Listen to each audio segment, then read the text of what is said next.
नमस्कार, आप सुन रहे हैं गूंज 90.8 एफएम, आपकी अपनी आवाज। मैं हूं आपके साथ आपकी अपनी आरजे कल्पना। शो है एक मुलाकात, और एक मुलाकात में आज हमारे खास मेहमान हैं joint collector Sanjay Jain ji. Sir, बहुत बहुत स्वागत है आपका गूंज में। थैंक यू, बहुत बहुत धन्यवाद। और इसी के साथ मैं बता दूं, सर उप जिला निर्वाचन अधिकारी भी हैं और 2 पदों को एक साथ संभाल रहे हैं। वैसे आज ग्वालियर में कई सारे मुद्दों को लेकर हम सर से चर्चा करने वाले हैं। सर, ये चर्चा शुरू करें उससे पहले मैं आपसे जानना चाहूंगी, हम सभी के जीवन में हम लोग कहीं ना कहीं से शुरुआत करते हैं, तो आपकी इस प्रशासनिक जर्नी की शुरुआत कैसे हुई? 1988 में मैंने एमकॉम किया था सागर यूनिवर्सिटी से जी। और मैं उस समय गोल्ड मेडलिस्ट था वहाँ का। उसके पश्चात मैं टीचिंग लाइन में जाना चाहता था, पर अपॉर्चुनिटी हमको ऐसा हुआ कि टीचिंग लाइन का एक मौका नहीं मिला, और फिर सेकंड मेरी चॉइस बिजनेस में जाने की थी, क्योंकि मैंने एमकॉम किया था और जो बिजनेस मैनेजमेंट है उसमें मेरा काफ़ी अच्छा होल्ड था, बट वो भी मैं नहीं कर पाया। लेकिन अल्टीमेटली फिर मैंने पीएससी का एग्ज़ाम दिया और 88 में पहली बार उसी साल प्री शुरू हुआ था। तो एक के बाद फिर वो रास्ता मुझे मिलता गया और 92 में मैंने प्रशासनिक अधिकारी के रूप में ज्वाइन किया मध्य प्रदेश शासन में। जी सर, जैसे कि ग्वालियर शहर में पदस्थ हैं आप, और जब हम किसी नई जगह जाते हैं या किसी भी जगह पे होते हैं, हर बार एक विजन के साथ काम करते हैं। ऐसे में मैं जानना चाहूंगी, ग्वालियर शहर को लेकर आपका विजन क्या है? ग्वालियर शहर मेरे लिए नया नहीं है। मैं इससे पहले 2008 से लेकर 2013 तक जो स्पेशल एरिया डेवलपमेंट अथॉरिटी, जिसे साडा बोलते हैं जी। साडा में एज एस्टेट ऑफिसर मैंने काम किया है। और साडा जब मैंने ज्वाइन किया था उस समय साडा कुछ भी नहीं था, मतलब वहाँ कुछ भी नहीं था, और हमने वहाँ पर 5 साल काम किया। तो एक नया शहर बसाने के लिए हमने काफ़ी प्रयास किए थे, और वहाँ पे बेसिक डेवलपमेंट और बेसिक एमिनिटीज जो होना चाहिए उनको हमने तैयार किया था। लेकिन उसके बाद मैं यहाँ से चला गया था। देखिए, किसी भी शहर की विकास के लिए वहाँ के पब्लिक का सपोर्ट बहुत जरूरी होता है। आज हम बात इंदौर की करें तो जनरली किसी से हम बात करते हैं तो विकास के मामले में इंदौर को सबसे पहले मध्य प्रदेश में नाम दिया जाता है जी। ये भोपाल से भी पहले, जबकि भोपाल हमारी कैपिटल है, राजधानी है। तो वहाँ की जो पब्लिक है, पब्लिक ने डेवलपमेंट को जो है एडॉप्ट कर लिया है, स्वीकृत कर लिया है कि हमको अपने यहाँ का विकास करना है। तो जो यहाँ जो वहाँ की पब्लिक है उसकी वजह से आज इंदौर का इतना बड़ा नाम है। तो ग्वालियर में भी जिस दिन हमारी पब्लिक ये ठान लेगी कि यहाँ का हमें विकास करना है, विकास का मतलब ये नहीं है कि बहुत बड़ी बड़ी इंडस्ट्रीज लगा ली, बहुत बड़े बड़े बिजनेस खड़े कर लिए तो विकास हो गया। विकास एक सोच है, एक मानसिकता है, और उसके लिए पब्लिक का सपोर्ट बहुत जरूरी है। पब्लिक जब सपोर्ट करेगी तो विकास होने से कोई नहीं रोक सकता। जी। और देश हमारा है, शहर हमारा है, तो बदलाव की जिम्मेदारी भी हमारी है। सर ने बहुत अच्छी बात कही कि सिर्फ प्रशासन ही बदलाव नहीं ला सकता, बदलाव के लिए ग्वालियर शहर के लोगों को आगे आना होगा। और ये बदलाव की बात सोचिए, विचारिए, क्योंकि फिर कहूंगी शहर हमारा है, जिम्मेदारी हमारी है। सर, इसी के साथ एक और बात करूं, जैसे शहर में अभी वर्तमान में कई सारी चीजों को लेकर बदलाव चल रहे हैं, और पिछले समय से अगर तुलना की जाए तो काफी चीजों में परिवर्तन भी आया है और शहर की सौंदर्य भी निखरा है। ऐसे में वर्तमान में अभी आप किस बदलाव पर काम कर रहे हैं? देखिए, अभी जैसे जैसे पब्लिक बढ़ती है और पब्लिक की डिमांड्स बढ़ती है, वैसी स्थिति में बहुत सारे बदलाव हमको करने होते हैं। पहले आप देखते होंगे कि हमारे रोड्स बहुत संकरे हुआ करते थे, चौराहे उतने व्यवस्थित नहीं हुआ करते थे। अब धीरे धीरे यहाँ पर ये सारी चीजें हो रही हैं। इसमें यहाँ पर 2 एजेंसी इस समय बहुत अच्छे से काम कर रही हैं। इसमें सबसे पहला नगर निगम है, दूसरा स्मार्ट सिटी है। स्मार्ट सिटी में विगत कई अभी 2-3 वर्षों में आपने देखा होगा कि शहर को खूबसूरत करने के लिए, खूबसूरत बनाने के लिए काम किया गया है। और अब तो हमारा जो शहर है वो एक म्यूजिक सिटी के रूप में यूनेस्को ने उसको दर्जा दिया हुआ है। ये हमारे लिए बहुत गौरव की बात है। तो विकास निरंतर चल रहा है और ट्रांसपोर्ट बहुत अच्छा होने वाला है। आप देख रहे होंगे रेलवे स्टेशन से हमारे बस स्टैंड से अभी इंटरस्टेट बस अड्डा हमारा तैयार हो रहा है, रेलवे स्टेशन बहुत अच्छा तैयार हो रहा है। तो ये निरंतर चलने वाली प्रक्रिया है। और निश्चित तौर पर आज अगर हम देखें तो हमारे इस संपूर्ण क्षेत्र में मेडिकल का एक हब बन गया है हमारा ग्वालियर, और यहाँ पर सभी तरह की फैसिलिटी मेडिकल से रिलेटेड हैं। तो यही एक विकास है जो लोगों को बेहतर जीवन दे सके, बेहतर सुविधाएं उपलब्ध करा सके, ये निरंतर चलता रहेगा। और प्रशासन काम कर रहा है लगातार हमारे लिए, आपके लिए और आने वाले कल के लिए भी। बस समझना है हमें अपनी जिम्मेदारी, क्योंकि ये छोटे छोटे परिवर्तन, छोटी छोटी जिम्मेदारियां ही हमारा भविष्य तय करते हैं।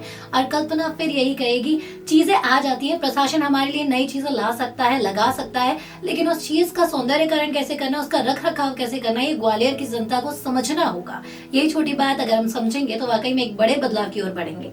सर, बड़े बदलाव की बात कर रही हूँ मैं। बारिश जैसी आपदा आई थी अभी कुछ टाइम पे, और ग्वालियर को कुछ ज्यादा ही पानी पानी हो गया था, लेकिन उस समय देखा गया था नगर निगम ने बहुत ही सराहनीय काम किया, बहुत ही एक्टिवली काम किया।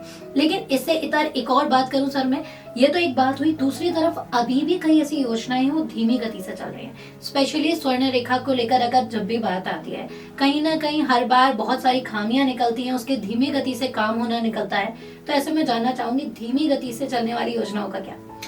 देखिए, काम की गति में कई बार जो है बहुत सारी चीजें सामने आती हैं। कभी देखिए, जैसे स्वर्ण रेखा की आपने बात की है, स्वर्ण रेखा का काम लगभग मुझे जहाँ तक आइडिया है लगभग 20 वर्षों से स्वर्ण रेखा पर काम चल रहा है जी।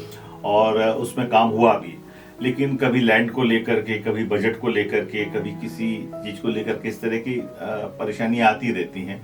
अभी स्वर्ण रेखा के ऊपर एलिवेटेड रोड बन रहा है, और ये जब मैं आया था तब इसको लेकर के काफी तेजी से काम शुरू हुआ था, तो लैंड एक्विजिशन को लेकर के और सारी चीजों को लेकर के। लेकिन अब चीजें हो रही हैं। अब जब बड़े काम होते हैं तो कहीं ना कहीं बाधाएं तो आती हैं, तो बाधाओं को के पार जाना ही तो हमारा काम है, उनको सुलझाना और उसको सही लाइन पे लाना, यही तो प्रशासन का काम है। बिल्कुल सर, जैसे कि बात करूं, अभी बात की मैंने बारिश की, लेकिन अभी बात करूं सर, त्योहारों का सीजन आने वाला है, ये अगले महीने से चीजें स्टार्ट हो जाएंगी। ऐसे में हर बार त्योहारों में ट्रैफिक व्यवस्था एक बड़ी चुनौती होती है प्रशासन के लिए। स्पेशली बात की जाए हमारे महाराज बाड़ा साइड की, क्योंकि वहां पे सबसे ज्यादा गैदरिंग होती है, भीड़ सबसे ज्यादा इकट्ठी होती है। ऐसे में क्या पुलिस प्रशासन तैयारियां कर रहा है, या क्या आगे मिलके कुछ नया अगर हमें देखने को मिलेगा ट्रैफिक व्यवस्था को लेकर, कि लोगों को किसी तरह की कोई परेशानी ना हो? देखिए, त्योहार का सीजन है, और वैसे भी राजबाड़ा की अगर आपने बात की है तो बाड़ा तो सबसे व्यस्ततम एरिया है, बिल्कुल, और हार्ट ऑफ सिटी है, यूं कहें तो कोई अतिशयोक्ति नहीं होगी। और जब त्योहार होता है तो लोगों की भीड़, लोगों के खरीदारी का एक सीजन एक चलता है। अभी खासतौर से दिवाली और दशहरा जो त्योहार आने वाले हैं, इन पर तो खासतौर से ये सब सारी चीजें होती हैं। तो प्रशासन और पुलिस के लिए पूरी तरह से तैयार है, और लोगों को असुविधा ना हो। लोगों से भी मैं अपील करना चाहूँगा कि जब इस तरह के व्यस्तम एरिया होते हैं और उस समय हम लोग ट्रैफिक को कंट्रोल करने के लिए वहाँ पर व्हीकल को प्रोवाइडेड करते हैं, उनको रोक लगाते हैं व्हीकल वहाँ नहीं ले जाने के लिए, फिर भी कुछ लोग व्हीकल लेकर के वहाँ पहुँच जाते हैं जी। अब बाड़े जाने के लिए एक मेन रास्ता एक तो है नहीं, बाड़े पे तो बहुत सारे रास्ते कहीं ना कहीं गलियों से होकर के वहां पर पहुंचते हैं। तो हर रास्ते को हम बंद नहीं कर सकते हैं, लेकिन लोगों से हम चाहेंगे कि उस दौरान कृपया पब्लिक ट्रांसपोर्ट का इस्तेमाल करें वहां तक पहुंचने के लिए, और अपने पर्सनल व्हीकल लेकर के ना जाएं, क्योंकि वहाँ पार्किंग की भी समस्या रहती है। उस समय जो छोटे छोटे दुकानदार होते हैं उनका भी एक बिजनेस का समय होता है, उनको भी अपने परिवार को पालने के लिए काम करने पड़ते हैं। तो ऐसी स्थिति में हम उनको भी नहीं हटा सकते, उनको भी नहीं रोक सकते, क्योंकि वहां भी हमें थोड़ा सा अपना, क्योंकि प्रशासन को तो चहुं और देखना है ना। तो ऐसी स्थिति में हम पब्लिक से जरूर अपील करेंगे कि उस समय पब्लिक ट्रांसपोर्ट का मैक्सिमम इस्तेमाल करें। और अंततः बात वही निकल के आई है, ग्वालियराइट्स के जिम्मेदार नागरिक हमें और आपको बनना होगा, क्योंकि ये शहर में बहुत सारी ऐसी चीजें हैं जहाँ पे हमें थोड़ा थोड़ा ध्यान हर ओर देना होगा, चाहे फिर वो ट्रैफिक व्यवस्था हो, हेरिटेज हो, या फिर हमारे शहर की छोटी छोटी गतिविधियां। सर, कला का शहर है ग्वालियर, ऐतिहासिक नगरी है ग्वालियर, और हेरिटेज को लेकर अगर देखा जाए तो प्रशासन भी काफी अच्छा काम कर रहा है, चौराहे सजाए जा रहे हैं संगीत को लेकर। आगे क्या विजन है सर हेरिटेज को लेकर, क्या नया बदलाव हम शहर में देखेंगे? देखिए, हेरिटेज की जितनी बिल्डिंग्स हैं उनको प्रोटेक्ट किया गया है जी। चाहे सर्वे ऑफ इंडिया ने इसको किया हो, सॉरी भारतीय पुरातत्व विभाग ने इसको किया हो, या हमारे शहर के जो हमारा प्रशासन है वो कर रहा है, तो जो हेरिटेज आइटम है वो निश्चित उनका प्रोटेक्शन बहुत जरूरी है, क्योंकि आने वाली जो पीढ़ियां हैं वो उसको समझ सकेंगी। लाइक दैट फोर्ट है, गुजरी महल है, ऐसे बहुत सारे हमारे मूवमेंट्स हैं, मूवमेंटोज हैं यहाँ पे, जिनको प्रोटेक्ट करने की बहुत ज़रूरत है, और इसमें निरंतर काम हो रहा है और सुधार भी हो रहा है ताकि वो अपने मूल रूप में बने रहें। और ये भी बहुत ज़रूरी है कि उनका जो मूल स्वरूप है वो नहीं बदलना चाहिए किसी भी स्थिति में, क्योंकि जब नया काम होता है तो ऐसी स्थिति में फिर उनके मूल स्वरूप को परिवर्तित कर दिया जाता है, वो नहीं होना चाहिए। तो उनका मूल स्वरूप है वो रहना चाहिए। जी सर, जैसा कि आप जॉइंट कलेक्टर हैं और इसी के साथ साथ उप जिला निर्वाचन अधिकारी भी हैं, बदलते टाइम में बहुत सारे ऐसे लोग हैं जो 18+ इस बार किया है या फिर किसी कारण से मतदाता सूची में उनका नाम नहीं है या फिर उनका वोटर कार्ड नहीं है। ऐसे में रिवीजन सबनी चल रही है सर निर्वाचन विभाग की। अगर कोई छूट गया है, रह गया है या अपना वोटर कार्ड बनवाना चाहता है, किस प्रक्रिया को फॉलो कर सकता है? देखिए, बहुत पहले क्या होता था कि जब 5 साल में जब इलेक्शन आता था तब समरी रिवीजन हुआ करता था 5 साल में एक बार। बिल्कुल। फिर कालांतर में लोगों की आवश्यकताओं और मतदाता सूची को निरंतर अपडेट करने के लिए जो है 1 साल में, हर 1 जनवरी को ध्यान में रखते हुए हर साल होता था। अभी 4 साल में 4 बार समरी रिवीजन होने लगा है, अर्थात 1 जनवरी की स्थिति में, 1 अप्रैल की स्थिति में, 1 जुलाई की स्थिति में और 1 सितंबर की स्थिति में। इस तरह से 4 बार समरी रिवीजन होता है। तो इस समय हमारा समरी रिवीजन 2025 चल रहा है, जिसके तहत कोई भी व्यक्ति, इसमें मतदान केंद्रों का अपडेशन तो हम करते ही हैं, मतदाता सूची को अपडेट करने के लिए हम काम करते हैं। इस अवधि में जो व्यक्ति 18 साल के हो चुके हैं उनको मतदाता सूची में नाम जुड़वाना चाहिए। और किसी व्यक्ति की डेथ हो गई है या वो शिफ्ट कर गया है या वहां से चला गया है, माइग्रेट कर गया है, तो ऐसी स्थिति में उनको अपना मतदाता सूची से नाम कटवा लेना चाहिए। मतदाता सूची का एक सिंपल फॉर्मूला है, जो व्यक्ति किसी स्थान पर मामूली तौर पर निवास करता है वो वहां पर मतदाता सूची में अपना नाम लिखवा सकता है। जैसे आपने देखा होगा कि कई बार कोई व्यक्ति यहाँ से दिल्ली जॉब करता है, अब दिल्ली में ही रह रहा है, लेकिन उसका मतदाता सूची में नाम यहाँ है। अब होता ये है कि जब इलेक्शन आता है तो ना तो दिल्ली में वोट डाल सकता है और ना वोट डालने के लिए वो पर्सनली ग्वालियर आता है। जबकि लोकतंत्र की मजबूती इसी में है कि हर व्यक्ति अपना नाम जो पात्र है वो मतदाता सूची में लिखवाए और वोट डालने के समय वोट जरूर करे। और हमारा ये कैंपेन भी चलता है कि हर वोट जरूरी है, हर वोट डालना चाहिए। इसके लिए हम लोग पूरी शिद्दत के साथ काम करते हैं। अभी लोगों को इस बात में भी कई बार परेशानी होती है कि वोटर लिस्ट में अगर नाम लिखवाना है तो हम क्या करें, कहाँ जाएं, कैसे करें। तो सिंपल सी बात है, इसके 2 ऑप्शन हैं। एक तो हर मतदान केंद्र पर एक बूथ लेवल ऑफिसर होता है जिसे हम BLO बोलते हैं। तो संबंधित व्यक्ति अगर नाम लिखवाना चाहता है, नाम कटवाना चाहता है, संशोधन कराना चाहता है, तो उसको BLO से संपर्क करना चाहिए। आज की इस भागम भाग की जिंदगी में इतना समय लोगों को नहीं रहता है कि वो BLO को ढूंढें कि BLO कहाँ है, फिर आवेदन लें, फिर आवेदन जमा करें। उसके लिए सबसे बेस्ट ऑप्शन है ऑनलाइन। तो वोटर हेल्पलाइन एक ऐप है, वोटर हेल्पलाइन, सभी नोट कर चाहें तो कर लें। आप हमारे इसमें उस पर जाकर के प्ले स्टोर में जाकर के वोटर हेल्पलाइन को आप डाउनलोड कर लीजिएगा और उसमें ये सारी फैसिलिटी दी है। आप जैसे ही नाम जोड़ने के लिए आप वहां क्लिक करेंगे तो उसमें सारा एक फॉर्म आपको आएगा, उसमें आपको बेसिक जानकारी अपनी फिल करनी है और एक प्रूफ के तौर पर जहां पे आप रह रहे हैं तो उसका एक दस्तावेज आपको स्कैन करके उसमें अपलोड कर देना है।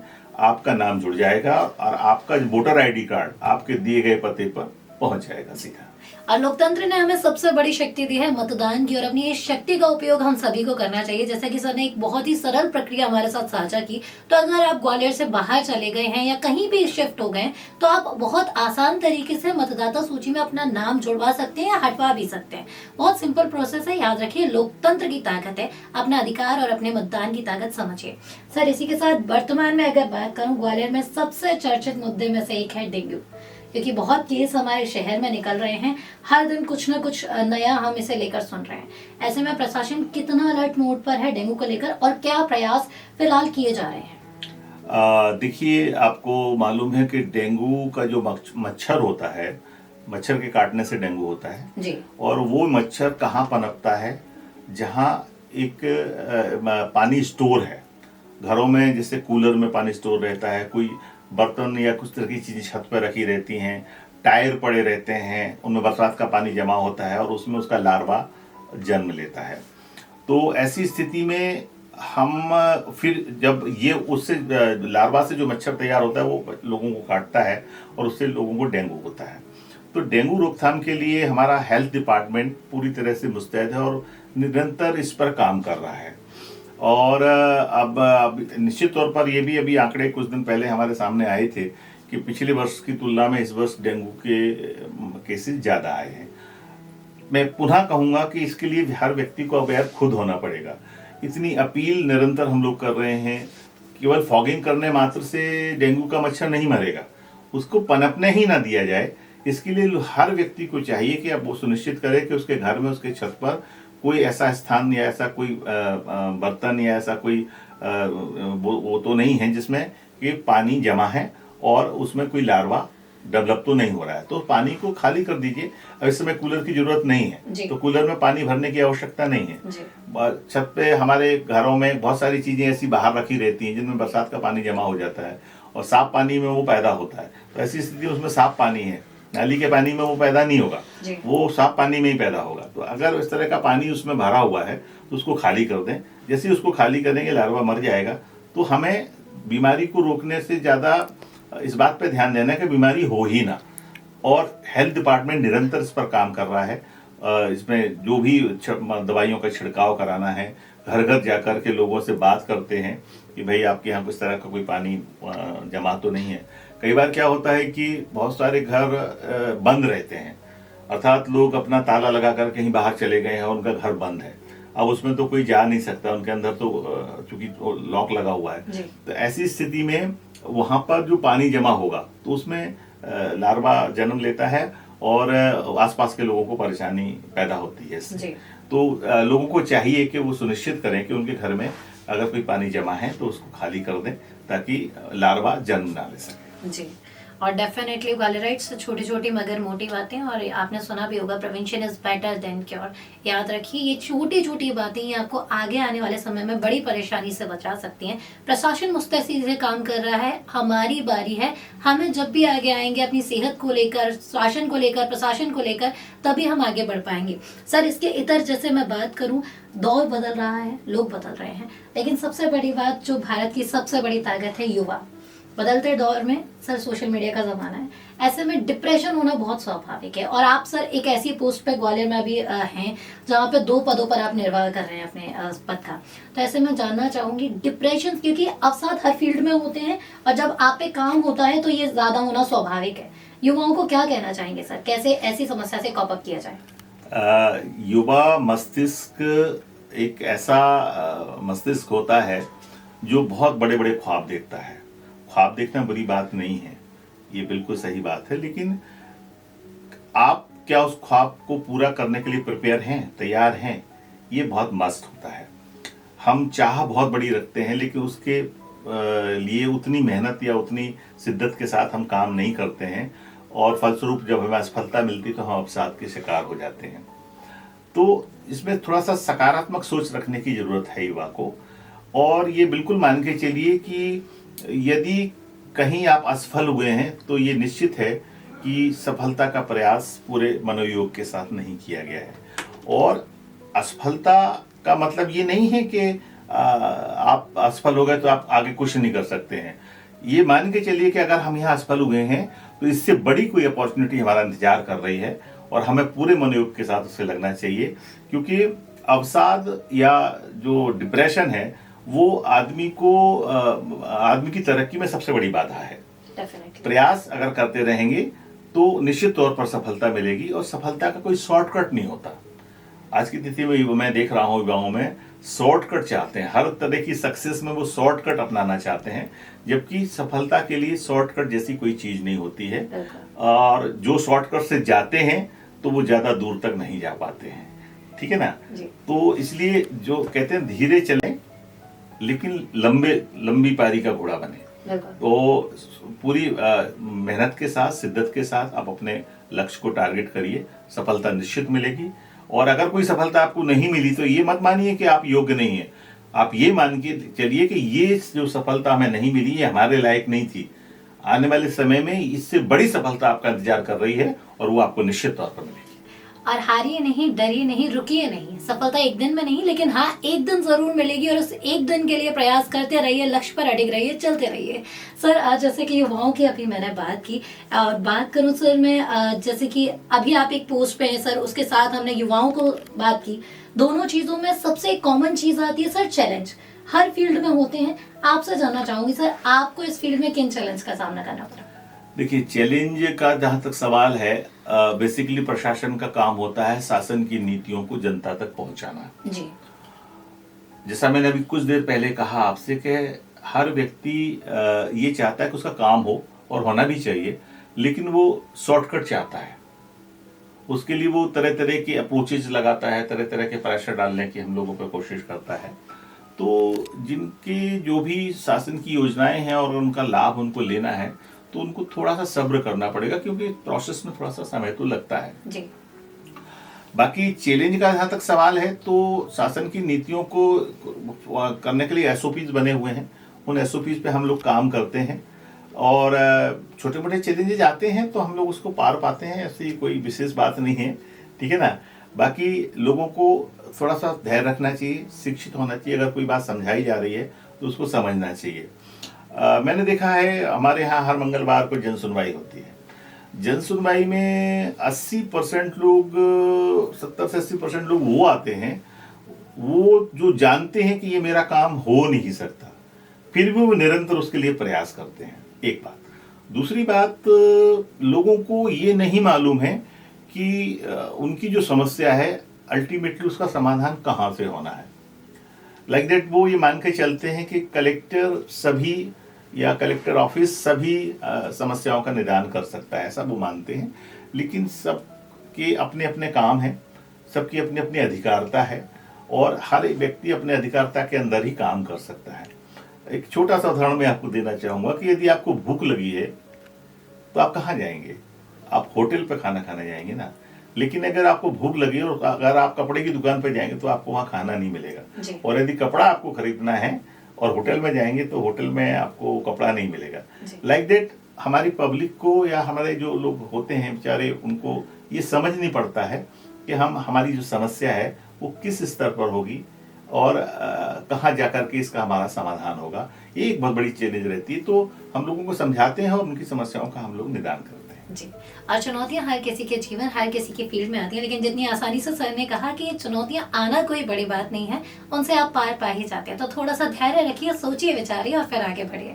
सर आज हमने आपसे ढेर सारी बातें की, आपके बारे में जाना, प्रशासन के बारे में जाना, आगामी योजनाएं और जो चल रही है उन पर चर्चा की। जाते जाते ग्वालियर वासियों को क्या कहना चाहेंगे? निश्चित सबसे पहला तो हम यही कहना चाहेंगे ग्वालियर वासियों से कि ये शहर आपका है। हम तो परिंदे हैं, आज इस डाल पे बैठे हैं, कल उड़ करके दूसरी डाल पे जाके बैठ जाएंगे, अर्थात आज ग्वालियर में हैं, कल दूसरे जिले में चले जाएंगे। पर ये शहर आपका है, अपने शहर से प्यार करिए, अपने शहर को स्वच्छ बनाने में, सुंदर बनाने में सहयोग करिए, प्रशासन का सहयोग करिए और अपने ग्वालियर को उत्तरोत्तर प्रगति की ओर ले जाइए। परिवर्तन शुरू होता है हमसे, आपसे। आइए परिवर्तन की लहर लाएं, अपने ग्वालियर को स्वच्छ बनाएं, सुंदर बनाएं। सुनते रहिए ग्वालियराइट्स। ये था एक मुलाकात में आज का सफर। अगले हफ्ते फिर होगी आपसे मुलाकात एक नए मेहमान के साथ। तब तक कहीं मत जाइए, सुनते रहिए कल्पना के साथ गूंज 90.8 FM, आपकी अपनी आवाज।